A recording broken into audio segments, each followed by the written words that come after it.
Can you all believe the beauty of October? The colors and all of the wonderful things that make autumn so good are dying. We get to November and so many memories, so many images. We've just gone through All Hallows Eve, the Night of the Dead, a time when nature dies, and we're asked to reflect on the fact that life's journey is limited. The life's journey ends in accountability, and there's a pit stop along the way known as death, and even nature dies. Many of us went without power this last couple of days, getting back to life in the country. It's November. The local football teams, the season is half over, thank God. And yet in all of these symbols of what is dying around us, there is one day in the church year where we're asked to kind of take a step back and remember that, yes, it's true. We're born, we trek, we live, we love, we ache, we age, we go home. Dust you are, and to dust you shall return, we say every Ash Wednesday. Today is a day of remembrance of something very important. We honor those who have lived the gospel. We honor every single man, woman, or child, however young they were called from this earth, the nameless unknown, for all the saints from whom their labors rest. Those whose good work and good life God alone knows. We don't.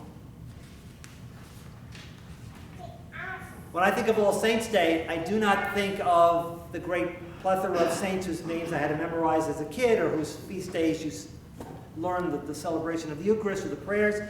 I think of the people that crossed my life that I feel so blessed that I got to meet. Not to be friends, but just to meet. I've often told you, I've met Desmond Tutu, I met Mother Teresa. I was in the audience to hear Dr. King speak. I have been in the presence of saints. And yet the greatest of them that I personally met was my grandmother. And there ain't going to be no St. Francesca Campo celebrated in the church calendar, but I knew very few people who loved and worked and cared about and lived the gospel in ways that no one could imagine. And she, like so many others that I've met, was tiny. I look at Meg. Meg, you would tower over my grandma.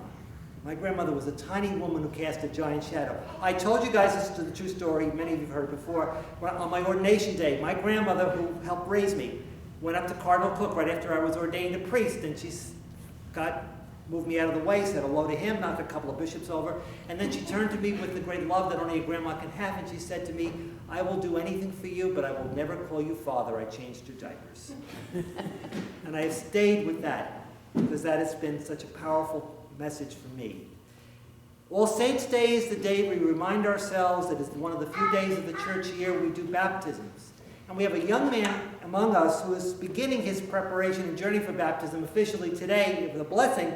And the next day on the calendar, which is the Feast of the Baptism of the Lord, a couple of Sundays after Christmas, Christopher will join the Christian community.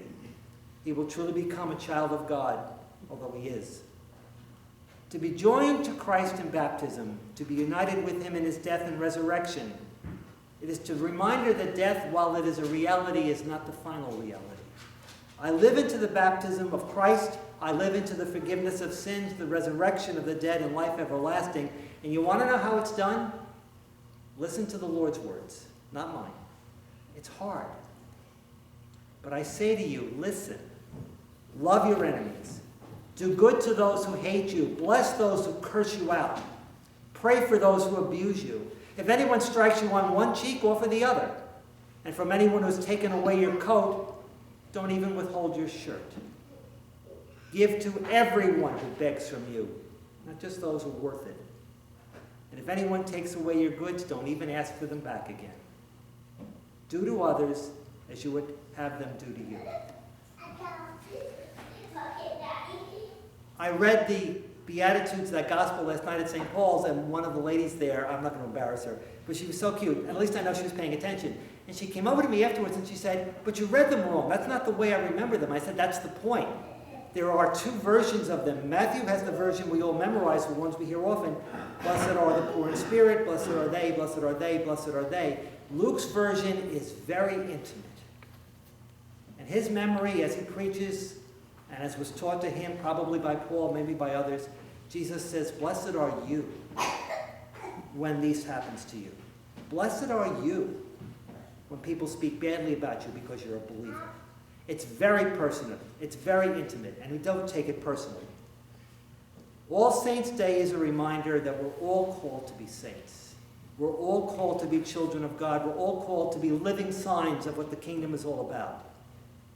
And it's a reminder that it's not about church membership. It's not about the feelings of the warm fuzzies you get on a good service. It's not about I'm spiritual but not religious. It's not about which church community.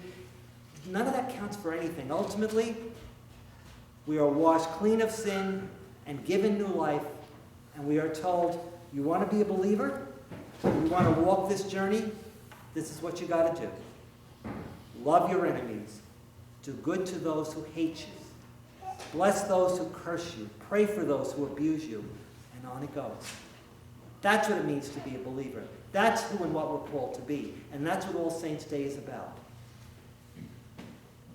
Look at how you live the gospel. And are you the living symbol of your baptism? It basically comes down to this. Baptism is either a day and an event, or it's the beginning of a journey. Which is it for you?